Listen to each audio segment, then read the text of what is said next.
जय श्री कृष्ण मित्रों।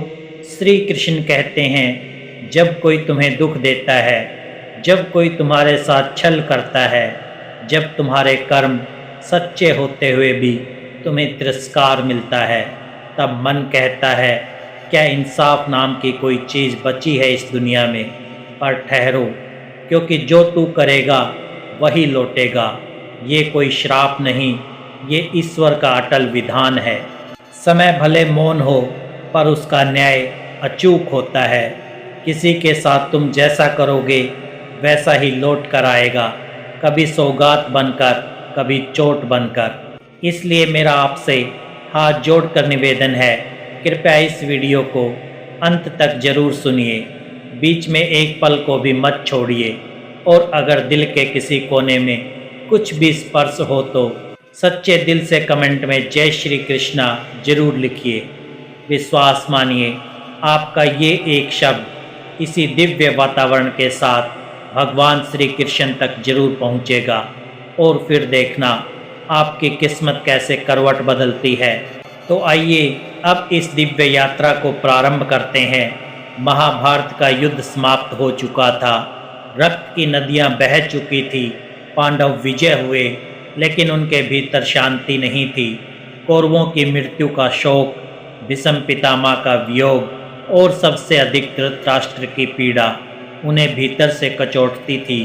एक दिन श्री कृष्ण ने युधिष्ठिर से कहा, अब समय है उस व्यक्ति से मिलने का जिसने बिना किसी लोभ, भय या पश्चाताप के धर्म का साथ दिया, जिसके कर्मों ने इस युद्ध में प्रकाश की भूमिका निभाई। युधिष्ठिर चौंके, कौन प्रभु? श्री कृष्ण मुस्कुराए, महात्मा विदुर। युधिष्ठिर श्री कृष्ण के साथ विदुर की कुटिया पहुँचे। वहाँ कोई महल नहीं था, कोई सेवक नहीं था, कोई ऐश्वर्य नहीं था, बस एक झोपड़ी जिसमें केवल दो चीज़ें थी, सादगी और धर्म। विदुर ने द्वार खोला, उन्हें प्रणाम किया और अपनी टूटी हुई थाली में श्री कृष्ण को भोजन परोसा। साधारण उबलती हुई सब्जी, थोड़ा सा चावल और जल। युधिष्ठिर सोच में डूबे थे। ये वही श्री कृष्ण है जिनके लिए द्वारका के महल खुले रहते हैं और यहाँ मिट्टी की कच्ची दीवारें, रूखा सूखा भोजन, फिर भी प्रभु कैसे आनंद से मुस्कुराते जा रहे हैं। श्री कृष्ण ने भोजन किया और फिर बोले, युधिष्ठिर, जिस थाली में विदुर ने मुझे प्रेम से परोसा है उसमें मुझे अमृत का स्वाद आया है। ना शाही भोजों में वो रस है, ना सोने की थालियों में। ये उसी कर्म का फल है जो विदुर ने पूरी महाभारत में अपने धर्म के लिए किया था। फिर श्री कृष्ण ने युधिष्ठिर को बताया, जब धृतराष्ट्र अंधे होते हुए सत्ता की लालसा में न्याय की आंखें बंद कर चुके थे, तब एकमात्र विदुर थे जो उन्हें सत्य का आईना दिखाते थे। उन्होंने दुर्योधन का साथ कभी नहीं दिया, द्रौपदी के चीरहरण का विरोध किया, पांडवों को वनवास में भी धर्म का मार्ग दिखाया। और जब सत्ता की सभा में अंधकार फैल चुका था, तब विदुर अकेले दीपक बनकर खड़े रहे। श्री कृष्ण ने कहा, विदुर का हर कर्म, हर निर्णय साक्षात धर्म था और आज उसका फल यही है। मेरे चरण स्वयं इनके द्वार पर आकर भोजन कर रहे हैं। तब युधिष्ठिर की आंखों में आंसू थे। उन्हें समझ आ चुका था कि सच्चे कर्म कभी व्यर्थ नहीं जाते। वो विदुर जिनके पास धन नहीं था, अधिकार नहीं था, जिसे राजमहल ने दरकिनार कर दिया था, आज उसी के द्वार पर भगवान स्वयं उपस्थित हैं। इस कथा में ना कोई चमत्कार है, ना कोई आकाशवाणी, केवल एक गढ़ा सत्य है कि कर्म ही भाग्य लिखते हैं। विदुर ने अपना जीवन सत्य, सेवा और निर्भीकता के लिए समर्पित किया। उन्होंने कभी किसी के लिए बुरा नहीं चाहा और ना किसी के अन्याय से समझौता किया। उनके कर्मों ने ही उनके द्वार पर स्वयं श्री कृष्ण को लाकर खड़ा कर दिया। यही ब्रह्मांड का नियम है, जो तू करेगा वही लौटेगा। आज कोई नहीं देख रहा, पर ईश्वर सब देख रहा है। और जब न्याय का समय आता है, तब वही लौटता है जिसे तूने भीतर से जिया है। इसलिए पवित्र कर्म करो, सच के साथ खड़े रहो और उस न्याय पर भरोसा रखो जो कभी दिखाई नहीं देता पर कभी चूकता भी नहीं। कर्म का फल निश्चित है। विदुर इसका जीता जागता उदाहरण है। जिस दिन तूने किसी का दिल दुखाया था, शायद तुझे लगा होगा कि ये सब यूं ही बीत जाएगा, कि तेरे शब्दों की तलवारें हवा में खो जाएंगी। लेकिन नहीं, ये ब्रह्मांड गूंगा नहीं है। ये हर चीख को, हर आहा को, हर टूटे हुए दिल की थरथराहट को सुनता है और एक एक पल का हिसाब रखता है। कर्म का फल निश्चित है, चाहे तू राजा हो या रंग। वक्त आने पर तुझे अपने कर्मों का फल भोगना ही पड़ेगा। हर चोट जो तूने दी है, हर छल जो तूने किया है, हर झूठ जो तूने सच की चादर में ढका है, वो सब तेरे पीछे चल रहा है। और एक दिन जब तू सबसे ज़्यादा बेपरवाह होगा, तभी वो लौटेगा, उस रूप में जिसे तू कभी समझ भी नहीं पाएगा। यही है ईश्वर का न्याय, शांत, गहरा और अवश्यभावी। श्री कृष्ण ने कहा था, मनुष्य अपने कर्मों से ही बंधता है और अपने ही कर्मों से मुक्त होता है। तू जो बोएगा वही काटेगा। तू अगर प्रेम बोएगा तो शांति लौटेगी, अगर तू नफरत बोएगा तो विनाश लौटेगा, और अगर तू किसी का जीवन संवारेगा तो तेरा जीवन अपने आप खिल उठेगा। पर ये नियम केवल दंड के लिए नहीं है, ये अवसर भी है। अगर तूने जीवन में पाप किया है, गलती की है, किसी को तकलीफ़ दी है, तो आज भी मौका है उसे सुधारने का। क्योंकि अच्छे कर्म भी उतनी ही शक्ति रखते हैं जितनी बुरे कर्मों के परिणाम। एक सच्चा आंसू, एक दिल से मांगी गई माफ़ी, एक सच्चा परिवर्तन, वो भी लौटता है। और जब लौटता है तो वो तेरी किस्मत बदल देता है। पर ध्यान रहे, ये दुनिया सिर्फ दिखावे से नहीं चलती। ईश्वर तेरे दिल को देखता है, तेरे इरादों को जानता है। तू जो भी करेगा तेरे भीतर से उपजा हुआ होगा, और वही ऊर्जा तेरे चारों ओर फैल जाएगी। फिर चाहे वो उजाला हो या अंधेरा, वो तू ही तय करेगा। बहुत बार तू सोचता है, मैंने किसी का क्या बिगाड़ा, फिर मेरे साथ ही ऐसा क्यों हो रहा है। उस समय शायद तू ये भूल जाता है कि कर्म का हिसाब सिर्फ इसी जीवन का नहीं होता।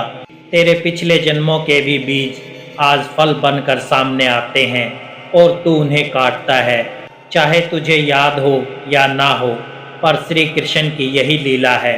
वो तुझे अंधेरे में रखकर तुझे खुद की रोशनी खोजने का मौका देते हैं। जब तू बार बार गिरता है, तब तू समझता है कि मैं गिराया गया हूँ, लेकिन वास्तव में तू उसी पीड़ा में तपाया जा रहा होता है, ताकि तेरी आत्मा शुद्ध हो, तेरी दृष्टि निर्मल हो और तेरे भाव सच्चे हो जाएं। जैसे जैसे तू कर्मों के इस अदृश्य जाल को समझने लगता है, वैसे वैसे तू अपने दुख से भी प्रेम करने लगता है। क्योंकि तब तू जानता है, ये दुख सजा नहीं है, ये शिक्षा है। ये पीड़ा किसी सजा का परिणाम नहीं, किसी बदलाव की भूमिका है। आज जो लोग दूसरों को गिरा रहे हैं, जो छल करके आगे बढ़ रहे हैं, जो पाप को सफलता मान रहे हैं, वो भूल रहे हैं कि ये ब्रह्मांड मौन रहता है पर चुप नहीं। वो सब देख रहा है, और जब न्याय की घड़ी आती है तो वो इतनी खामोशी से वार करता है कि आवाज़ नहीं होती, पर जिंदगी कांप उठती है। इसलिए संभल जा, सोच समझकर हर कदम रख। जो भी बोल वो सत्य और करुणा से बोल, जो भी कर वो श्रद्धा और निष्ठा से कर। क्योंकि तू जो आज बोएगा वही कल तेरी जिंदगी का पेड़ बनकर खड़ा होगा, या तो फल देगा या कांटे। चुनाव तेरा है। इस संसार में सबसे बड़ी संपत्ति, सबसे बड़ा बल और सबसे बड़ा वरदान है तेरे कर्म। यही तेरी पहचान है, यही तेरा भविष्य लिखते हैं और यही ईश्वर तक तुझे ले जाते हैं। इस सत्य को भूल मत, क्योंकि कर्म का फल निश्चित है। जो तू करेगा वही लौटेगा। हर वो आ जो तूने किसी के सीने से बेपरवाही से खींच ली थी, अब तेरे चारों ओर घूम रही है जैसे कोई अदृश्य चक्रवात, और एक दिन वो तूफान बनकर तेरी ही जीवन नौका को झंझोड़ देगा। तब तू समझेगा कि ये दुनिया तर्कों से नहीं चलती, ये तो सिर्फ एक नियम पर टिकी है, कर्म का फल निश्चित है। तू सोचता होगा कि अगर कोई चोरी करके, छल करके, झूठ बोलकर आगे बढ़ रहा है तो क्या न्याय मर चुका है, लेकिन नहीं, न्याय कभी मरता नहीं, बस अपने समय का इंतजार करता है। और जब वो आता है तो वो इतने गहराई से वार करता है कि इंसान को अपनी सारी चालाकी बेकार लगने लगती है। पर अगर तू सच्चा है, यदि तेरे कर्म निर्मल है और अगर तू ईश्वर को साक्षी मानकर जीवन जीता है तो तू चिंता ना कर। तुझे देर से मिलेगा, पर जो मिलेगा वो अमूल्य होगा, क्योंकि अच्छे कर्म का फल धीरे आता है, पर जब आता है तो पीढ़ियां धन्य हो जाती हैं।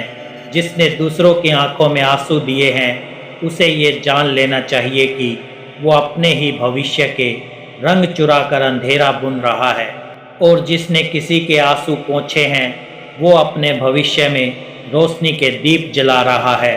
यही है इस ब्रह्मांड का संतुलन, यही है कर्म का सत्य। पर ये नियम केवल दूसरों पर नहीं, खुद तुझ पर भी लागू होता है। तूने भी अगर किसी के साथ अन्याय किया है तो आज ही रुक जा, क्षमा मांग ले, बदल जा, क्योंकि हर कर्म के साथ एक बीज बोया जाता है और वो बीज कभी ना कभी फल देता है। आज तू किसी को धोखा देगा, कल कोई तुझे जीवन भर का सबक देगा। आज तू किसी को रोए बिना सोने नहीं देगा, कल तेरी रातें भी सिसकियों से भीग जाएंगी। किंतु ईश्वर की यही कृपा है कि वो सिर्फ दंड नहीं देता, वो तुझे चेतावनी भी देता है। हर पीड़ा, हर कठिनाई, हर असफलता तेरे जीवन में आई हुई एक सीख होती है जो कहती है अब सुधर जा, अभी भी समय है। तू चाहे जितना ऊपर चला जाए, पर अगर तेरे कर्म गंदे हैं तो एक दिन जमीन तुझसे हिसाब लेगी। और अगर तू इस दुनिया में झुक कर चला है, नम्रता से चला है, किसी का बुरा नहीं किया, तो तू चाहे आज जमीन पर हो, कल आकाश तुझे उठाकर अपने पास बिठाएगा। असली न्याय वहाँ होता है जहाँ कोई जज नहीं बैठा होता, कोई गवाह नहीं होता, केवल तेरी अंतरात्मा होती है और उसका साक्षी स्वयं ईश्वर है। वहाँ कोई जमानत नहीं होती, बस कर्मों की गूंज होती है, और उसी गूंज के आधार पर भविष्य के फैसले लिए जाते हैं।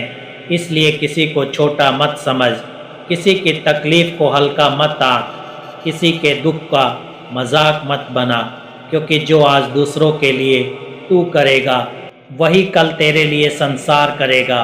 तू अगर प्रेम बांटेगा, सहारा देगा, करुणा रखेगा तो ये संसार तुझे वही लौटा देगा। और अगर तू घृणा फैलाएगा, अहंकार दिखाएगा, छल करेगा तो ये ब्रह्मांड तुझे अकेला कर देगा। जीवन बहुत बड़ा है और हर कर्म की गिनती हो रही है। कोई भी क्षण व्यर्थ नहीं जाता, ना तेरी भलाई ना तेरा पाप, सब कुछ लिखा जा रहा है। और एक दिन वो किताब तेरे सामने खुलेगी। उस दिन तेरे पास बहाने नहीं होंगे, केवल उत्तर होंगे। इसलिए आज भी वक्त है, संभल जा, सुधर जा, कर्मों को पवित्र बना ले, क्योंकि जो तू आज करेगा वही लौटेगा। और जब लौटेगा तो या तो तेरी आत्मा धन्य होगी या फिर पश्चाताप से भर जाएगी। कर्म का फल निश्चित है, ये नियम ना टूटता है ना टलता है, बस समय की चुप्पी से ढका रहता है। याद रखिए, जो तू करेगा वही लौटेगा। कर्म का फल अटल है, और यदि आज आपने कुछ सच्चा महसूस किया है तो वो भी आपके जीवन में किसी दिव्य रूप में लौट कर आएगा। अगर आप ऐसे ही सत्य और आत्मा को झकझोर देने वाले आध्यात्मिक अनुभवों को आगे भी सुनना चाहते हैं तो हमारे चैनल को सब्सक्राइब करें और कमेंट में जय श्री कृष्णा लिखकर अपना आभार व्यक्त करें।